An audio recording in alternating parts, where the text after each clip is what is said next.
आपण माने समस्त जानि सारथिबे गतकाली सुभद्रा स्कीम रे 1 टंका लेखाय समस्त को पठा सरछि किंतु एबे भी बहुत सारा लोकन को अकाउंट रे से टंका जमा होय नै।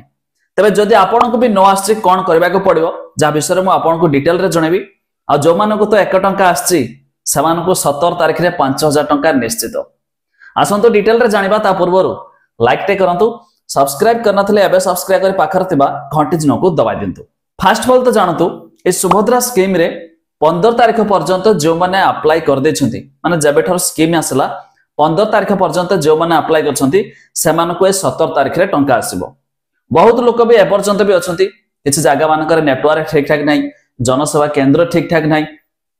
तबे सही सब स्थान रे ना ए पर्यंत भी लोक माने अप्लाई करनांती तबे सेथि पई चिंता नाही जाकि सरकार तरफ रो मध्ये घोषणा होईची जो माने 15 तारिख पर अप्लाई करिवे सेमान को आउ एक डेट रे मध्ये सही किस्त रे टंका आसीबो माने स्कीम रो लॉन्च हेछि माने टंकाटा मिलबा निश्चित तन करे आपन को तो बिल्कुल टेंशन नबार नाही। एबे कथा उठुजी कि बहुत सारा लोक 15 तारिख पूर्व अप्लाई कर दिछंती किंतु भाई टंकाटा ताको आसी नै काहे कि जानंती काहे कि ना आज का डेट रे प्राय समस्तकर एक रु अधिक बैंक अकाउंट अछि का पकर 2 टी 3 टी 4 टी एमते बैंक अकाउंट अछि किंतु आपण जानिबे केमिति कि आपण को केउ बैंक रे बा लिंक अछि बा केउ बैंक रु टंकाटा आसीबो तबे सेथि पई आपण को रहिছে एक आधार सीडिंग सिस्टम जा फल रे प्रति आधार कार्ड रे एक बैंक अकाउंट लिंक थाए। गोटे कथा ध्यान दियंतु एबे भी बहुत लोक भाबुछंती नाही मोर तो बैंक अकाउंट रे मु तो ई केवाईसी करिछि मोर तो बैंक अकाउंट रे सब बैंक अकाउंट रे केवाईसी अछि बैंक रे ई केवाईसी करबाटा अलगा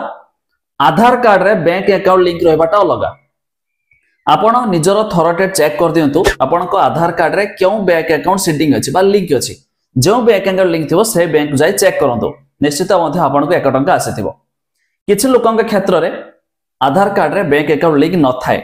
बा इनएक्टिव हे जाय थाए जा फरे टंका मध्ये आसी नै आ जदि सब ठीक ठाक अछि टंका आसी नै ताले निश्चित भाबरे सुभद्रा स्कीम रो हेल्पलाइन नइछि तबे से हेल्पलाइन नंबर रे कॉल करके मध्ये आपण ताको सॉर्ट आउट करि परिबे।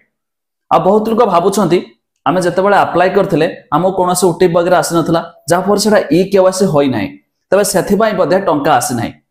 तबे जानतु जमिति कि मो कहली मो कांटेक्ट रे जो माने सब रहि छथि बहुत लोक मो पचार के बुझिछि प्राय 90% लोक ई केवाईसी होई नै बा ओटीपी मध्य रे अप्लाई करि नाथि किंतु समान को भी 1 टंका लखाय आसीछि